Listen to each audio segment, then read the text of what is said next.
Donc pour exercice, calculer une valeur approchée, donc là pas de choses compliquées. On trouve la touche intégrale sur la calculatrice. L'intégrale entre 0 et 10, on écrit la fonction dx, donc on a directement le résultat.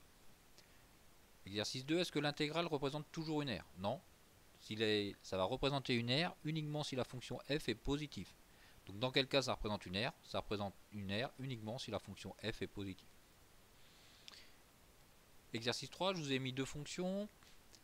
Alors, première question, que représente l'intégrale entre 0 et 2 de f de t dt? La fonction f est bien positive.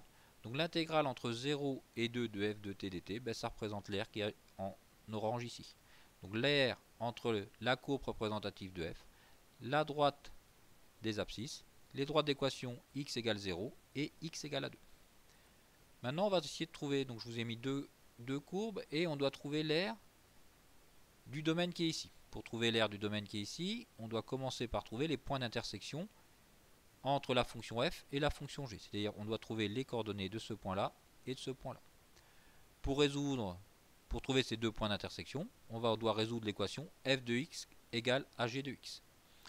F de x égale g de x, 3x au carré moins 4x plus 1,5 égale à moins x au carré plus 2x. Je passe tout du même côté, j'arrive à cette équation-là. Les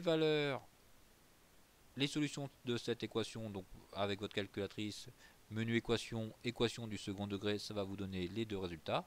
Donc on a deux résultats, donc 3 plus racine de 3 sur 4, donc c'est ce nombre-là qui est environ égal à 1,18. Et 3 moins racine de 3 sur 4, ce nombre-là qui est environ égal à 0,31. Pour trouver l'aire orange, je vais calculer l'aire sous la courbe G, entre 0,31 et 1,18. Je vais calculer l'aire sous la courbe verte, toujours entre 0,31 et 1,18. Et après, il va me rester à faire la soustraction. Donc je commence par calculer l'aire sous la courbe G. Pour calculer l'aire sous la courbe G, ça va être l'intégrale. Donc l'intégrale entre 0,31 et 1,18 de la fonction G, donc de moins x au carré plus 2x dx, ce qui nous fait 0,76. Donc sous la courbe violette, là sous la courbe G, toute cette aire-là va être égale à 0,76. Maintenant, je vais faire pareil sous la courbe verte. Sous la courbe verte, donc uniquement sous la courbe verte. Je calcule l'intégrale sous la courbe verte, je trouve 0,33.